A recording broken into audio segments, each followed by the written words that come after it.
اعوذ باللہ من الشیطان اللعین الرجیم بسم اللہ الرحمن الرحیم رب اشرح لی صدری ویسر لی امری واحلل عقدۃ من لسانی یفقہوا قولی اللہم صلی علی محمد وآل محمد۔ سامعین عزیز، مومنین مومنات، دعا ہے پروردگار عالم آپ تمام مومنین مومنات کو اپنی زمان میں رکھے، آپ سب کی عرضوں کو،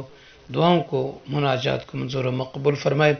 خالق کائنات دنیا کے ہر غم، دکھ، پریشانی سے آپ مومنین کو محفوظ رکھے، آمین یا رب العالمین۔ بڑھتے ہیں اس چھوٹی سی دعا کے بعد ماہ شعبان المعظم کی 7ویں شب کی نماز کے بارے میں کہ اللہ کے نبی حضرت محمد مصطفیٰ صلی اللہ علیہ وآلہ وسلم سے یہ روایت ہے کہ ان نبی صلی اللہ علیہ وآلہ وسلم ومن صلی فی اللیلۃ السابعۃ من شعبان رکعتین، کہ جو شخص ماہ شعبان المعظم کی 7ویں رات کو 2 رکعت نماز پڑھے، نیت اس طریقے سے کرنی ہے کہ ماہ شعبان المعظم کی 7ویں رات کی 7ویں شب کی 2 رکعت نماز پڑھتا ہوں یا پڑھتی ہوں، قربتاً الی اللہ، اللہ اکبر کہنے کے بعد فرماتے ہیں بفاتح الکتاب، بفاتحۃ الکتاب مرہ و100 مرہ قل هو اللہ احد۔ فرماتے ہیں کہ پہلی رکعت میں سورہ الحمد کو 1 مرتبہ پڑھنا ہے اور اس کے بعد سورہ توحید کو 100 مرتبہ پڑھنا۔ رکوع میں جائیں، 2 سجدے بجا لائیں، اب جب دوسری رکعت کے لیے کھڑے ہو جائیں وفر رکعت ثانیت الحمد مرہ و آیت الکرسی 100 مرہ۔ دوسری رکعت میں سورہ الحمد کو 1 مرتبہ اور آیت الکرسی کو 100 مرتبہ پڑھنا ہے، یعنی سامعین عزیز 2 رکعت نماز ہے، پہلی رکعت میں الحمد کو 1 مرتبہ، سورہ توحید یعنی قل هو اللہ احد کو 100 مرتبہ، اور دوسری رکعت میں سورہ الحمد کو 1 مرتبہ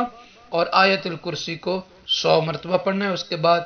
قنوت میں جائیں، دعا مانگیں اور رکوع بجا لائیں، 2 سجدے، تشہد اور سلام کے بعد اب جب آپ مصلی پر بیٹھیں گے تو اس نماز کا ثواب سنتے جائیے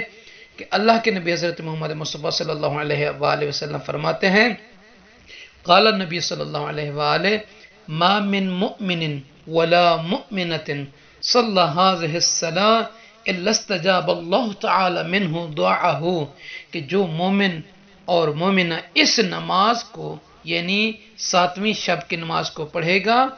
تو اللہ تعالیٰ اس سے اس کی دعا کو مستجاب فرمائے گا۔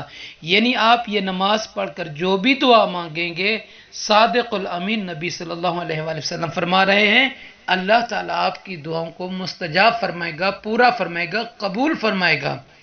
وقضا حوائجہ،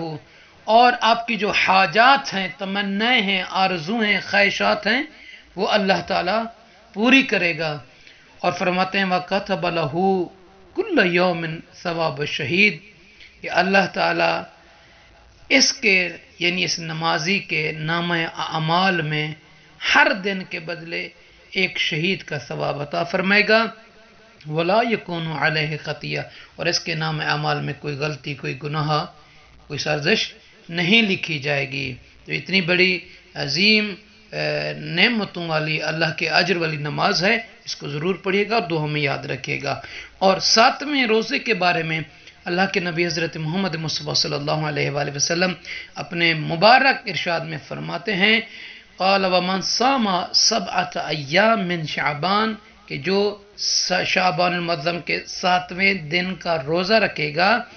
عصم من ابلیس و جنودہ دہرہ و عمرہ، کہ اللہ تعالیٰ پھر اس بندے، اس کنیز کو شیطان اور اس کے چیلوں اور اس کی لشکر سے اس کی عمر میں اور اس کی پوری حیات میں اسے بچائے گا۔ یعنی اللہ تعالیٰ خداوند عالم شیطان کے ہیلوں اور شیطان کی چالوں اور اس کے جو اتباع کرنے والے جو لوگ ہیں ان کے شر سے اللہ تعالیٰ، اس کے لشکر سے اللہ تعالیٰ اسے بچائے گا۔ تو مومنین سے عرض اپنی دعا میں یاد رکھیں گے اور ہمارے نجفی کربلے چینل کو سبسکرائب فرما دیجئے تاکہ یہ کاروان تبلیغ نشر و اشاعت آگے بڑھتا رہے اور مومنین اس میں شریک ہوتے رہیں۔ جزاک اللہ۔